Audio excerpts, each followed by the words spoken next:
his country? The fact that the President of the Republic, President Salva Kiir Mayardit, from the day we signed the peace agreement, expressed clearly and said the war has ended and that we are fully committed to implement this peace agreement on the Republic of South Sudan.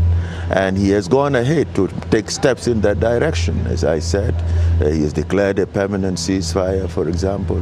The advanced rebel team led by the chief negotiator is already in Juba with nearly 150 from the political leadership of Riek Machar's opposition group.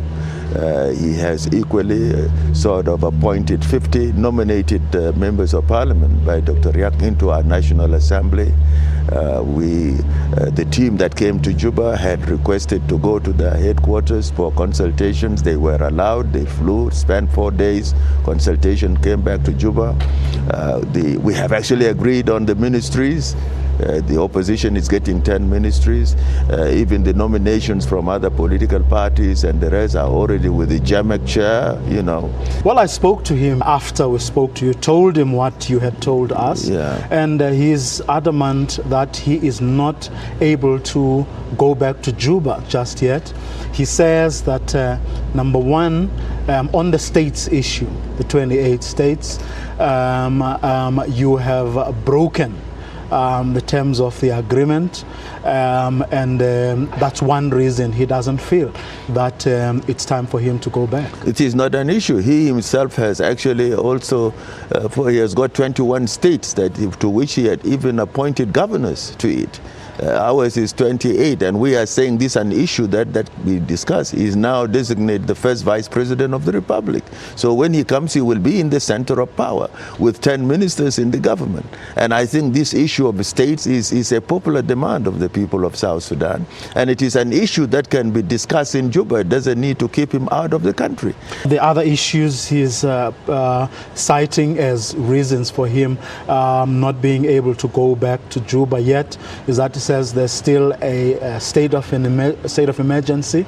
He says his own delegation negotiating team, before it can leave Juba, it has to ask for permission from the head of state. And he says so those conditions from where he sits are not conducive. No, those are the conditions. When he comes as the first vice president, as a part of the government, he will discuss it.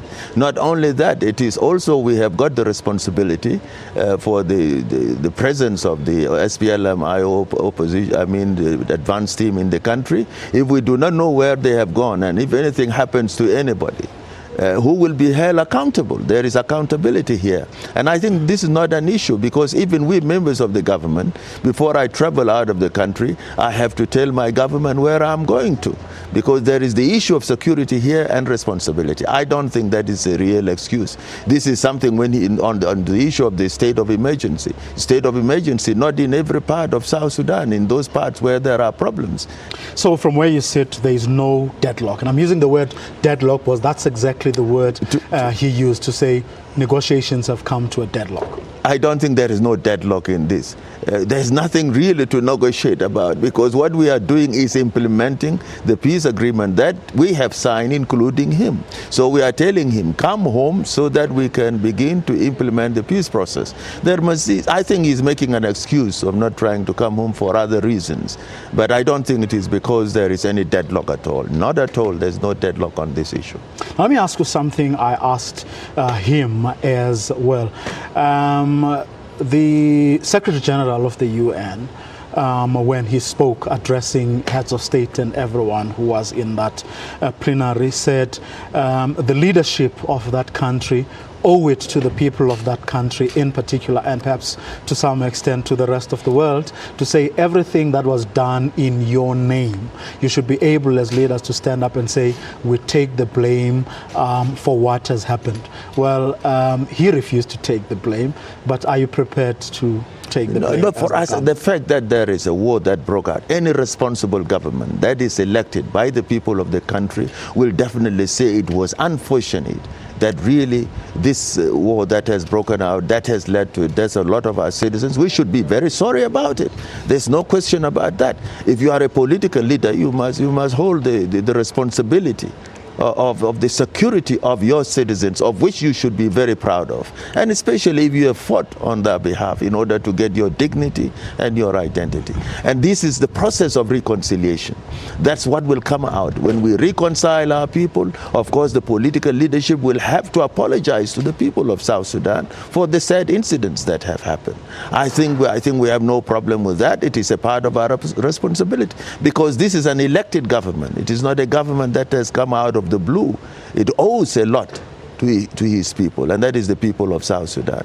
So I believe, and that's why we are telling Riek Machar the best solution is come home, let us implement the agreement that we have signed. Why are you keeping out? You have sent all your advanced team. What takes your advanced team to South Sudan and keeps you out? Where is your leadership here? It's a challenge to him. Now,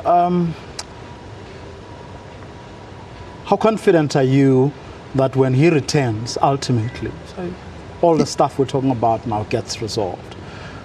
Genuinely, truly, and honestly, do you think the two leaders will be able to work together in the interests of the country? I can assure you, my President Salva Kiir Mayardit said, look, he said the war has ended and I'm willing to work again with my brother, Dr. Riek Machar. That is the exact statement of my president. So I'm aware on the side of my president, who is an elected president, by the way, he's willing and he has agreed. And that's why he's agreed that Riek Machar can become his first vice president of the republic. It means they are going to work together. I think Dr. Riek needs to be persuaded also to take a bold stand as also a political leader in his own right, to see that he can keep to the level he is in. And that is, his team is at home. So why is he not there?